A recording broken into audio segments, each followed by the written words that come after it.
God tests us in the areas that we tend to think we are more seasoned in. Yeah. When you think you just got it, God says, really? Okay, let's see.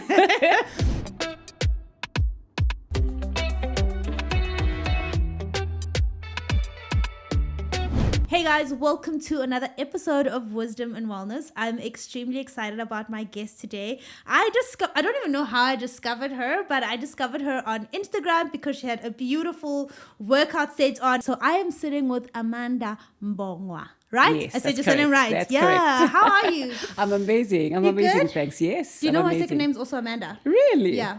That's why you're so beautiful. Right? All Amandas It's are an beautiful. Amanda thing. Wait, does your family call you Amanda or Amanda? I prefer Amanda. Really? Yes, I prefer Amanda. Even when I introduce myself, Yeah. I never say Amanda. Amanda. I say my name is Amanda. Okay, so Yes. yours wouldn't be shortened to Mandy, it's Ama.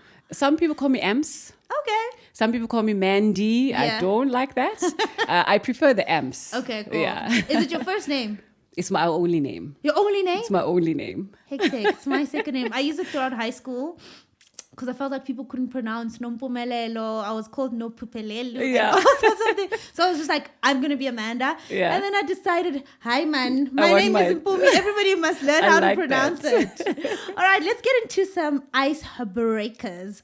First question, sneaker or high heel? Sneaker. Really? I mean, yes. I live in them. All the time. White sneaker. Okay, They cool. must be white. And your sneakers are very white. They I must saw be them. I white. was just like, you live on a farm with those white sneakers And I wear them every day. every day. And I keep them white. How? My helper knows they must be white. I don't know how she does it. But she has to 'cause keep those them look white. brand new. You came in sneakers and I thought they were brand new. Are they brand new? No, those are not brand new. I've worn them a bit, but I've got a separate set. Okay. I've got everyday work ones, Yeah. then I've got outing ones. So your outing and your farm life sneakers are white. They are white. You don't. Okay. They're white, I All right. promise. Okay. Most worn. You can't say sneakers. Most worn item of yours.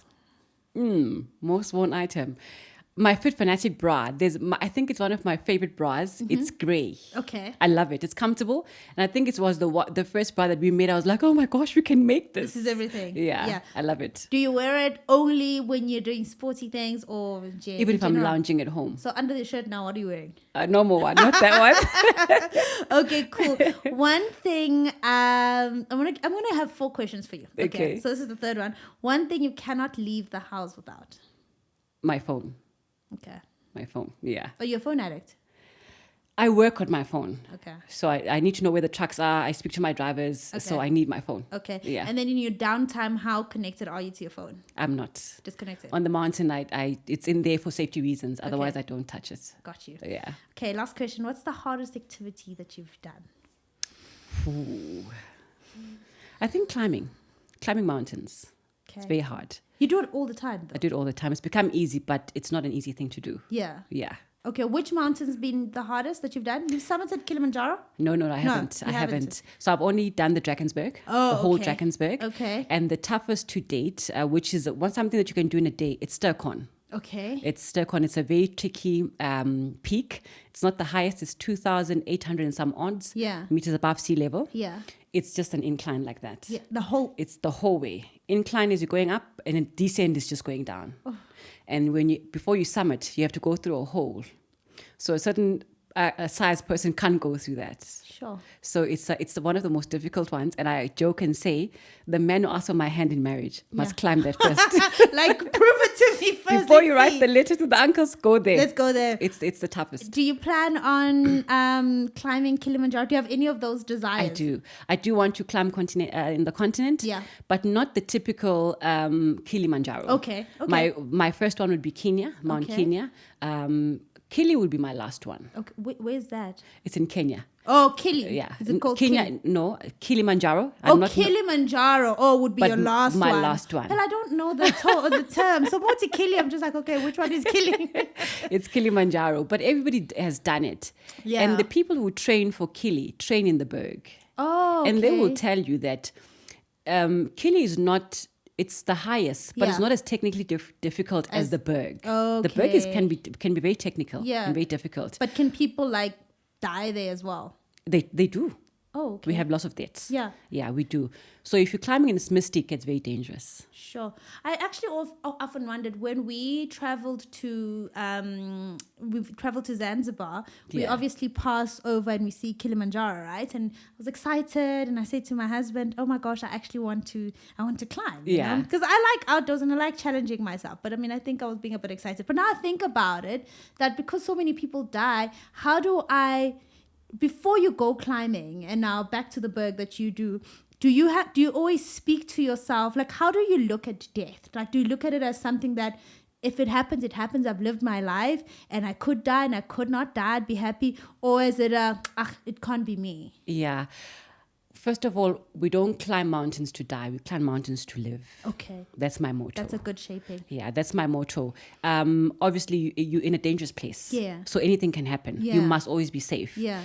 But I don't climb and think I'm going to die. Okay. I never think about that. But I am always, on my own, I can take risks. When I lead people, I have to be very cautious. Sure. I tell them, I always tell them, guys, we're not in our backyards here. Yeah. So we have to be extra careful. Yeah. That's why when I do my hiking expeditions, I don't take a large number of people. Only take an intimate a group of people, because it can get very dangerous. Sure. It can. Where do you find the confidence to, firstly, to go alone? When you mean go alone, do you mean alone? It's just you, Amanda, and the mountains. Yeah. Where do you find that confidence? Like, what is it that would make you? And I know you said we don't climb mountains to die, but I obviously, who doesn't climb mountain, I always look at it from that point that it's beautiful, but it's dangerous. There's a lot to it. So where do you find that confidence and that zeal and that thing to say, actually, I can do this every second weekend? I think I spend a lot of time on my own. Yeah. And I've grown up liking to do hard things. Okay. So I'm not a fearful person. Okay. I'm very fearless. Yeah. Sometimes to my detriment. So I'm not afraid of doing the hard things. Okay. So that's where it comes from. Such a beautiful attitude to have in life. Such a beautiful thing. Tell me about, Amanda, your upbringing. I know you grew up in a household with just your dad and your sister. So how did that? And you grew up in the villages. Yes. Yeah. Tell me about your upbringing. Whew, okay, so we are. I'm the second born of three girls. Oh, okay, three girls. Three girls. Okay. Yes, I had an older sister, 3 from my mother, and it's 2 from my dad. Okay. So I'm the eldest with my dad, Okay. but I'm the second with my mom. We lost our mom when I was 10 years old. Then we lost my sister when I was 18. Sure. But we were raised, I remember my mother's love. I do. I remember. It was silent, but it was there. Yeah. I know the confidence. You can still feel it. I can still feel it. Yeah. So we were raised by an amazing man, hardworking man who loves us. I know my dad would lay his life down for us, but very disciplined, very disciplined. So when my mother passed away, then we had to move to live with my father. Oh, so you were living with your mom throughout? Yes. Yeah. So we were living in a location setup. Okay. Then we had to move to a rural setting to live with my dad's family. Sure. We're not well off, but we didn't. As a child, if you've got love, you don't know you that feel like it's settle okay. pay, Yeah, and you go to bed eating. You go to bed. Yeah, you know, because fine. you've got your mother, you can see your grand. You're okay. Right. But Masukuli Labont, okay, we were Such a way short, yeah. you know. But my dad has worked very, very hard for us. He has worked very, very hard for us. Very disciplined man. Yeah. Too strict sometimes, I think. That's why I even went into hiking and running, because I couldn't venture into I couldn't be naughty. Yeah. Because my father was not going to have that. At all. I couldn't. Like you were never ever going to risk it all. I couldn't. He would I love not how allow you adamant that it's just not an option. I couldn't do it. It was not an option because Yeah. you know. So I think it frustrated me to the point where I had to find another avenue, An outlet, you know. So then running became it. Sure. But there was still that gap of I'm a female child, girl child, being raised in a rural community. There are things I don't know about myself about being a woman, you know, which I had to learn on my own. Sure. And I'm fortunate that I fell into things that give me life rather than things that take away life from me. Sure. You know. Yeah. So my upbringing was typical rural girls' upbringing. Yeah. But a rural girl who knew there was better. You know, I always knew there was better out there, and I could build that better here where I was, where you were. where I tried that with the initiative I had, which is Loskop Kijimas. I started running back at home. Then I started a club called Loskop Kijimas, where other girls and other young boys, we were running. So my upbringing was an okay upbringing. I want to actually tap into being a young girl moved from Elokshini to the villages, and you're raised now by a father. So how do you think it's affected you or impacted you or rather enabled you right now as a woman, knowing that maybe your first period, you had to figure that out, your feelings, growing up? And because I know there's a lot of girls and young women who watch our show who don't have the comfort of, I had a mother or an aunt or grandmother who taught me everything. So how did you navigate those conversations of changes and everything that's going on around you? Whew, I don't even think I've had that conversation with myself, to be honest with you, because I was never hungry. So what was my problem? Sure. Do you understand? Yeah. So I've had to navigate those things. Somehow, somewhere I had what I needed, and I found out what I had to find out. Yeah. You know, have I dealt with the fact that there wasn't a mother, there wasn't a female figure to say, okay, when you go into your period, you buy this. You know, I figured it out from friends at school. We had the conversation at school. I don't think it was a bad thing. Yeah. You know, because I wasn't the only child without a mother. There's lots of kids out there who grew up like that. But I think what it did do, it did touch me because I did want, and I still do want, I don't want a young person or a young girl to suffer when I'm here and I can do something about it. Yeah. So something must have happened to me that I might have not, I'm not ready to face myself, that says I don't want to see young people troubled or lacking. Yeah. You know, so I think, and also I think that's why I can do hard things. Okay. You know, I can do hard things because I've had to do the things. Yeah. So I just do them. Yeah. What it's not taken away, but what it's not made me is very feminine. Okay. I to a certain extent, I grew up being a tomboy. Okay. You know? Yeah. So the feminine part of me, I am a girl, I'm a beautiful woman. Yeah. But I'm not your most feminine woman. Yeah. You know, Yeah, I will do the hard things. I will get my hands dirty. I will climb the mountain, sleep on the mountain on my own. Which scares most men sometimes, you know. So I think that's, And how's your relationship with your sisters? My sister, so she grew up in boarding school all her life. Yes. I and think you didn't grow up in boarding school? I grew up with my dad. Oh, okay. So she then just went into boarding school. Okay. I think maybe for some part for my dad, it was like, okay, 2 girls, oof, okay. Yeah, and she's older, I guess it was she's younger. Oh, she's younger. She's younger. Okay, my older sister was from my mother's side. Oh, yes, you mentioned. Yes. So, and it was great for her. It allowed her to spread her wings. She's different from me. Yeah. She's outgoing. She can do anything, Yeah. you know. So it was great for her. So you started, so when did you start the running? I started running after varsity. After varsity? While at varsity, and then it got serious after varsity. Oh, okay. So I know you failed the module. Yes. Right? And so did you ever get your degree? I did. You did get your degree. You failed the module and you went back home, and that's when the running became a serious thing. Tell me about that. How do you fail and then you pick up an even harder discipline? It's that failure. Okay. It's the we were speaking about this with my friend actually coming here, that you must not let your failures dictate your future. And so many people get caught up in the failure, and especially being young people, we think this is the end of it. I failed. Oh my gosh. And it's so difficult failing in a world where people are succeeding. Yeah. When everybody else around you is succeeding, it's so difficult to fail. So I had to come face to face with my reality. This is my reality. And I'd come back from varsity. I had found this new joy of being, even at varsity, I was the girl who goes to the gym every day. Really? People will tell you. Like, I was the girl you would see at 5 o'clock or at 5 o'clock in the morning running. I was that girl. During varsity, you're the girl who's waking up at 5 in the morning going to gym. Disciplined. Hi, Shane, please bottle up your discipline and sell it to I'm trying to by Fit Fanatic. Please. So I was very disciplined. But then going back home hit me. Yeah. Because now I'm on a trajectory of designing this life that I want, right? I've got this great body, I've got this confidence that I've built, and I fail. I go back home to a strict parent who does not understand. How do you fail when all you do is wake up and go to school? How do you fail? Yeah. How do you explain that, you know? So I went back home, I gained a bit of weight. I was depressed for a bit. Did you explain the failure or did you keep it a secret for a bit? You know our parents. Some of our parents, you don't speak to them. It's like you can't, there's no explanation. Yeah. Because I mean, you are there, or you eat, you sleep, you go to school. We pay for you. What is your problem?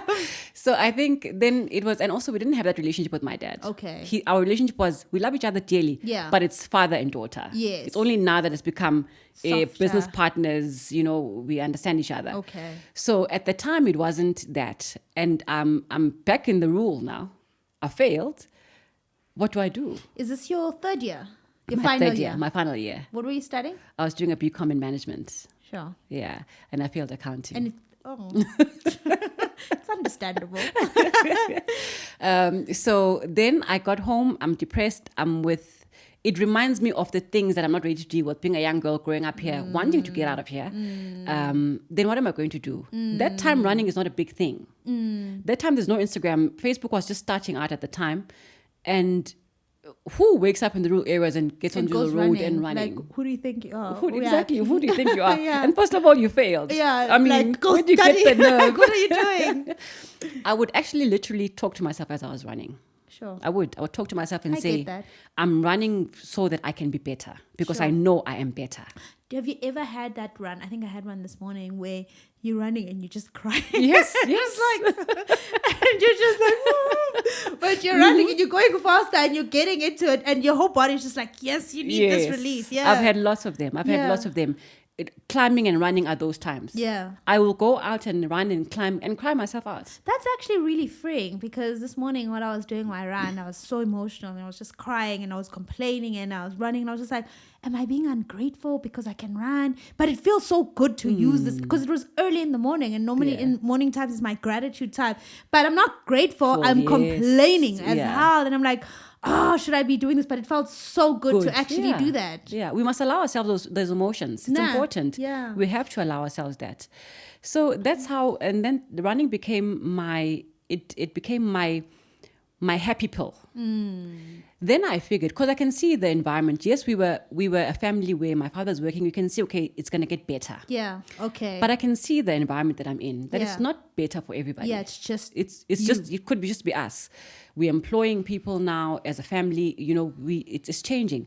But I'm still a young person. And I know that feeling that I get from running. I feel so strong. I feel so powerful. Feel better. I feel better. Yeah. If anybody asks you anything after running, you'll say You're yes. just like, I can conquer the world. Like, let's build this.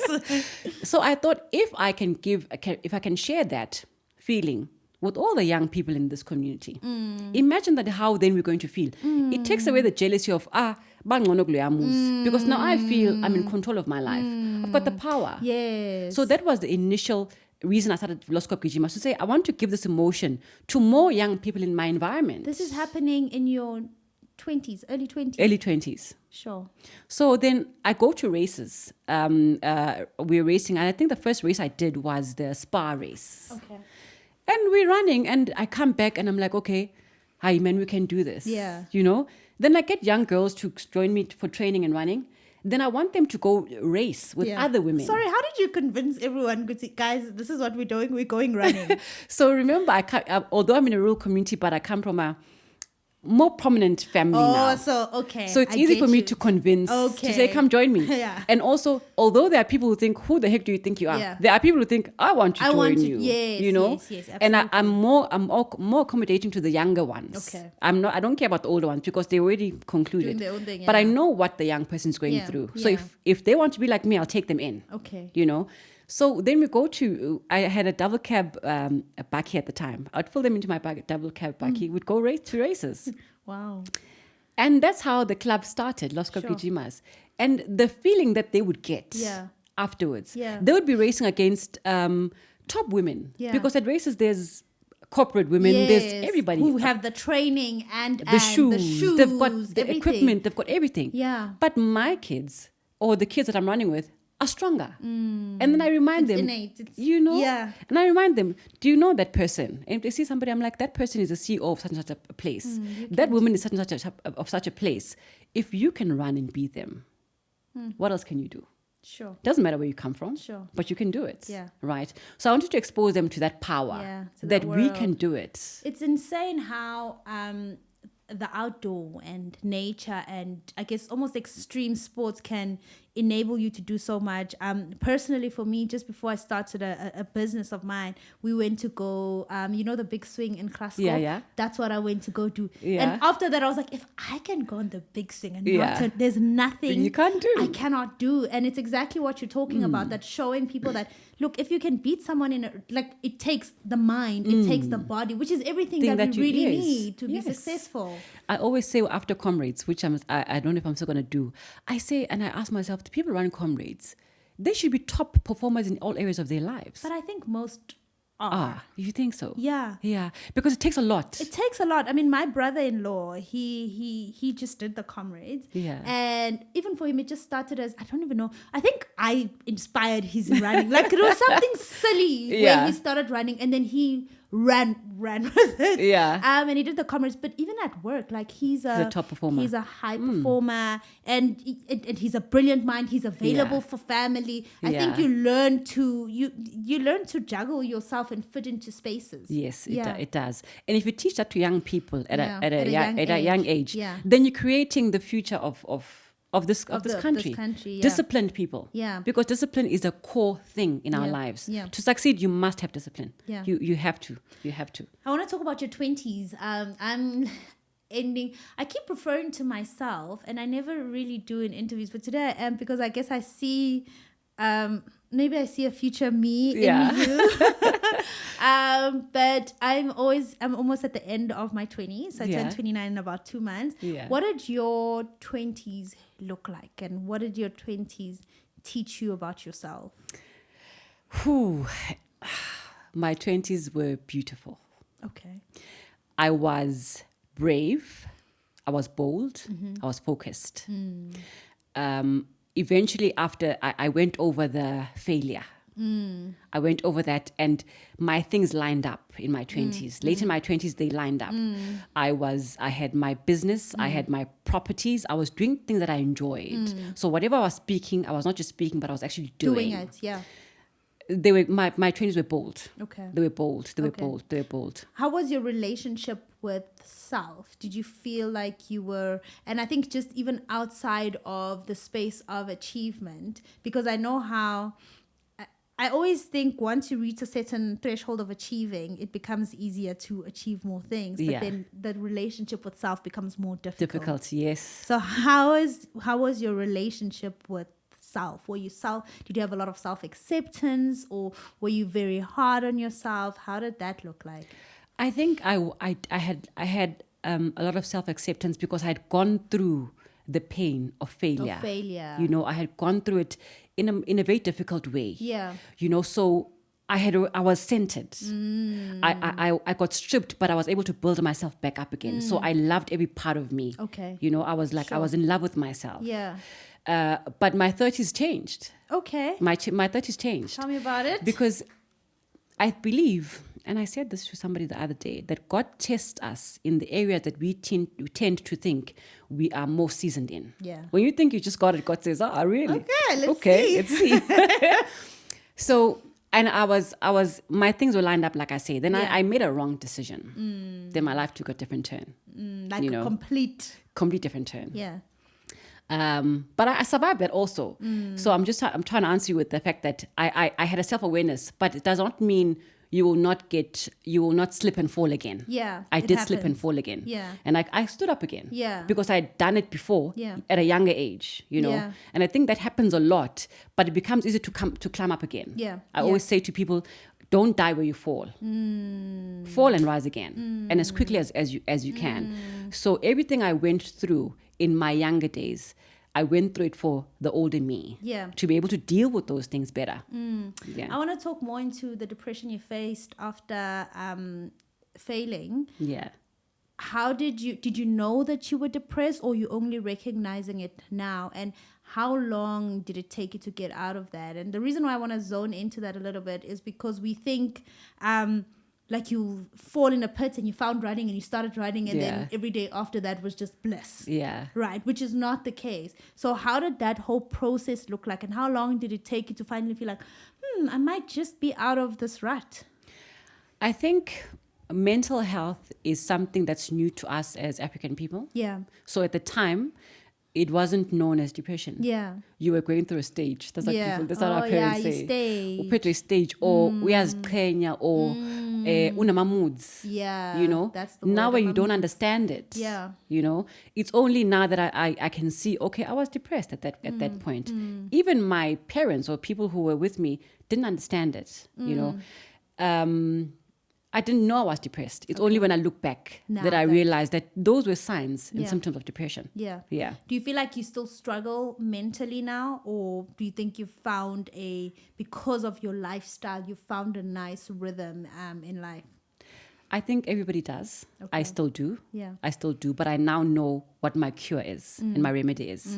I've got access to it. Okay. You know, if that dip hits, I know what to do. Okay. You know, I think also before I had to walk the journey to know what the remedy is. You know, so yeah. There's nothing more beautiful than being the one who actually gets to walk and find the experience and find your own cure through the journey. So you worked in corporate, Yes. for about 2 years, Yes. right, in Johannesburg, and then you just left. Then I just left. I started Fit Fanatic. Okay. Why? Why did you leave? Why did you leave corporate?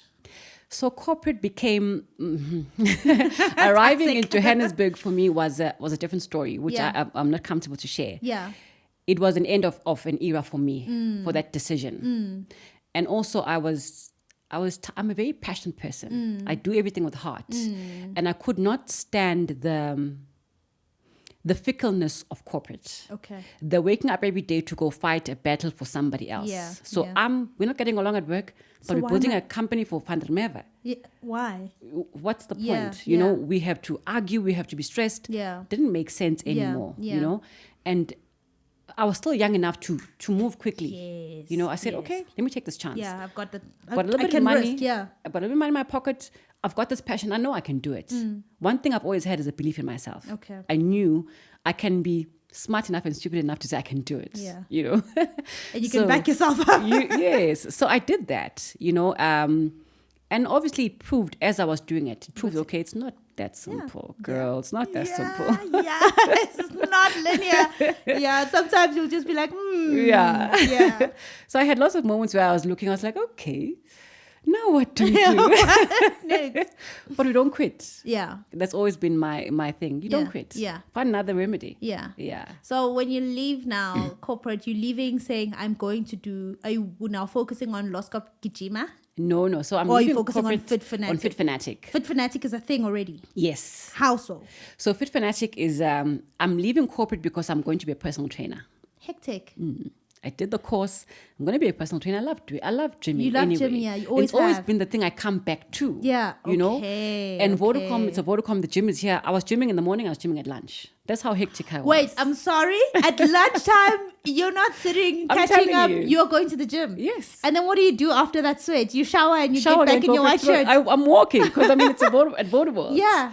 So and I was like, okay, I really love this thing. I really love this, yeah. And I think it came to a point where, and also you're an executive. Yeah. And then social media started.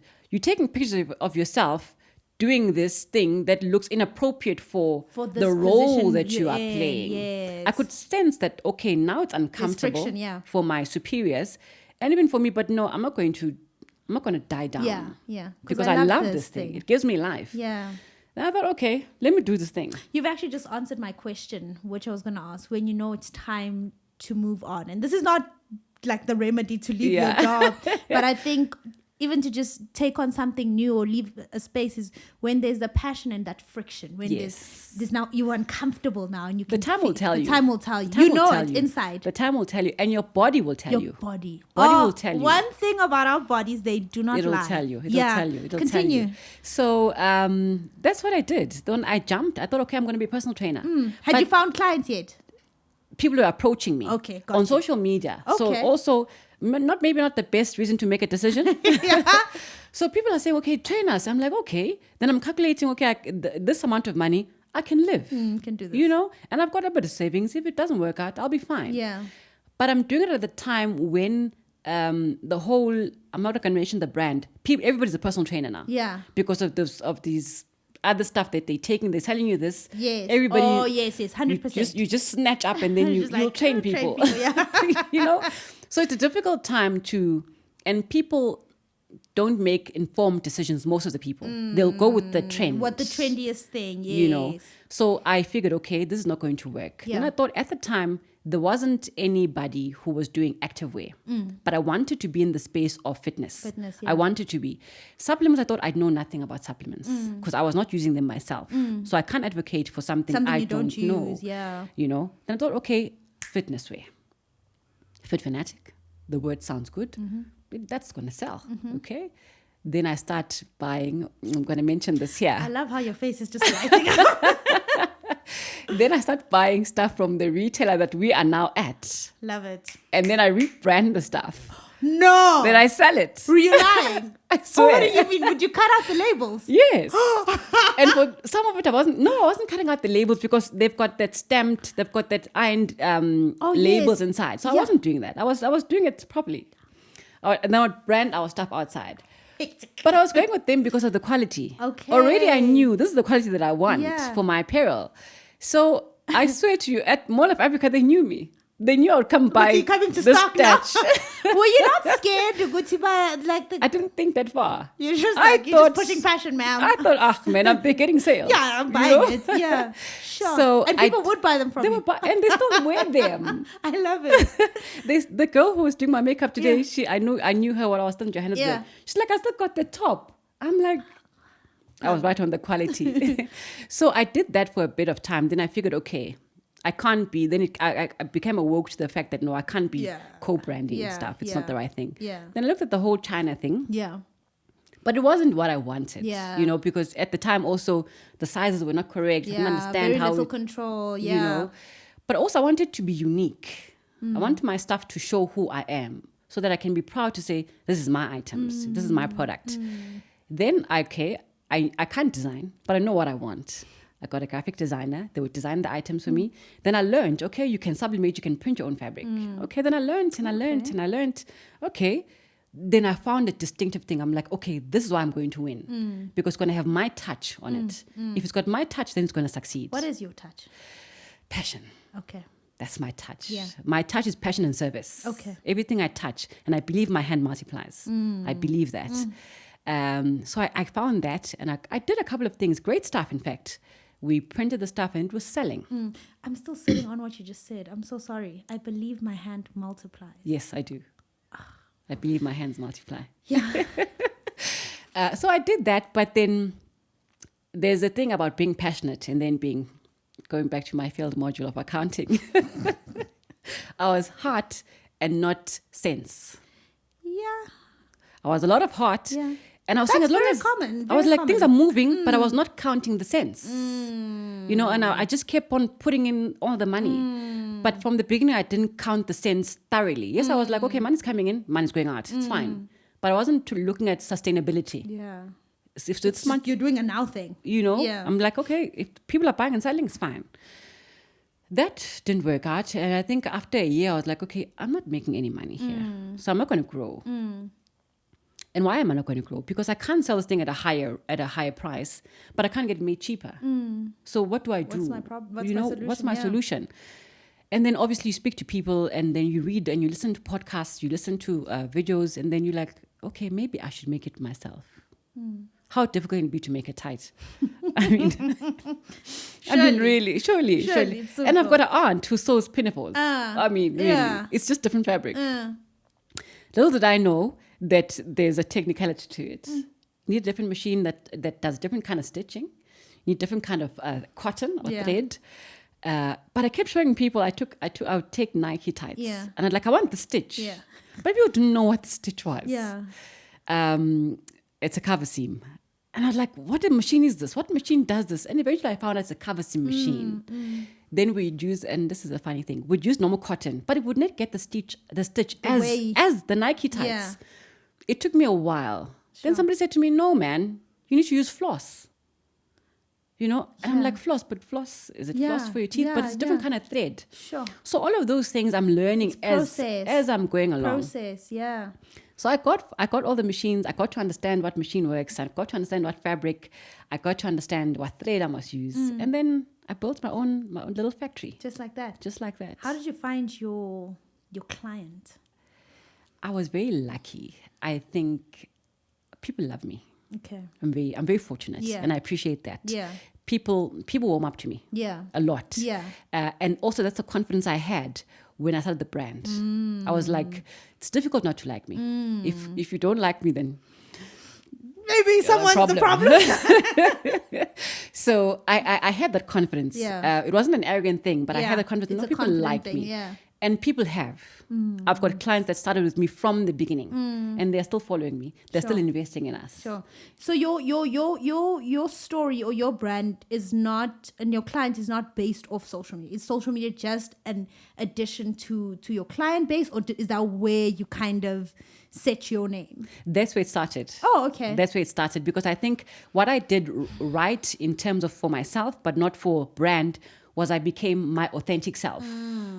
When people say, no, but you need to be more focused, you need to be more business-like. Yeah. But being authentic and true to who I am, I think is my strongest selling point. Yeah. People can relate to me. Yeah. You know, I'm a girl, I'm a normal girl, normal woman who just, you can relate to me. Yeah. And I think that's what people loved the most. Yeah.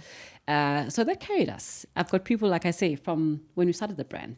That are still with you. That are still with us. Tell me about your love for nature and what nature signifies for you, what it means to you, because it seems to play a very big role in your life. Nature's home. Sure. Nature's home. Nature is the only place where I felt I can be without any frills. I can just be. If I'm climbing, if I'm hiking, if I'm running, I don't have to put on a show. It's just me. It's just you. And nature. Nature is a teacher. It's been my biggest teacher. How so? Biggest teacher. How so? When you climb the trails, I don't know if people notice this, the trails are singular. Yes. They Now that you never mention it. dual. Yes, yes. Geez, now that you mention it, yeah. They never. Yeah. Because that's life. We can walk together, be in the same environment, but it's your journey. It's your journey. And with climbing, it's you're moving from this point to the next point, to that point. And you get there only by taking one step at a time. If you run it, you risk getting hurt quicker. You might get there faster, but you risk getting hurt. So you must pace yourself. And if you pace yourself, no matter how slowly you go, you'll get there. So it's home and it's a teacher. Sure. It's a healer. Sure. It's a healer. What's the best business lesson and personal lesson that you've taken from hiking, from nature? From nature, I would say business lesson. Every step counts. Every step counts. Don't be afraid to stop and look how far you've come. Okay. Because every step counts. And it takes one step at a time to get to the top. Yeah. You can't fly. Yeah. But you've got to But walk you'll get it. there. Yeah. Yeah. And you've got to walk it yourself. You've got to walk it yourself. I think that for business, that's it. And that's what has kept me alive and walking. That I must do this. There's times when we think we want our businesses to grow faster than we know they can be. Yes, yes. But time takes its time. Give time its time. Yeah, it can't grow faster than you. Yes. Yeah. So it needs you. So yeah, business is that. Personal. There are so many. I can't think of one right now. I'm okay. I'm okay. It's and life is seasonal. I've seen the same mountain through all different seasons and looked as beautiful. In each season. In each season. I've seen it with snow and I've seen it wet and cloudy. I've seen it misty. But it's beautiful. And it's okay. Oh man. You know, and it's okay. It's okay to go through seasons. That's who you are. That's who you are. Stand. It's okay. Yeah, stand. The mountain has seen all seasons, but it's a mountain, it stands. And it doesn't fight the season. It doesn't fight the seasons. Yeah. Seasons come and go and the mountain is It's still just there. standing. It's still there.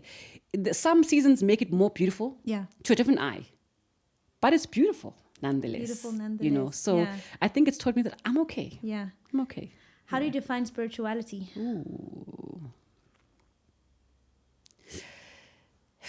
Spirituality is it's going back to who we are. It's connecting back to the real essence of who we really are. we are not our physical body. We are not our work. We really are spirit.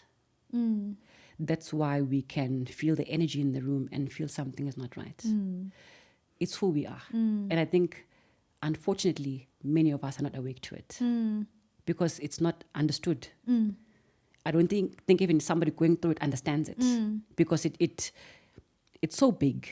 You can't say, I am so spiritually mature. It's not, you know, it's who we really are. Do you feel like it's taken you long to tap into your spiritual being? And I ask this because you grew up with discipline and obviously your body really matters because of what you do. Yes, I think, yes. Yes, definitely. I used to think part of the reason I took on climbing more than just what it is now was because I wanted to be physically strong. I felt if I was physically strong, I was doing hard things, people would then think I'm strong. Today doesn't matter to me. Sure.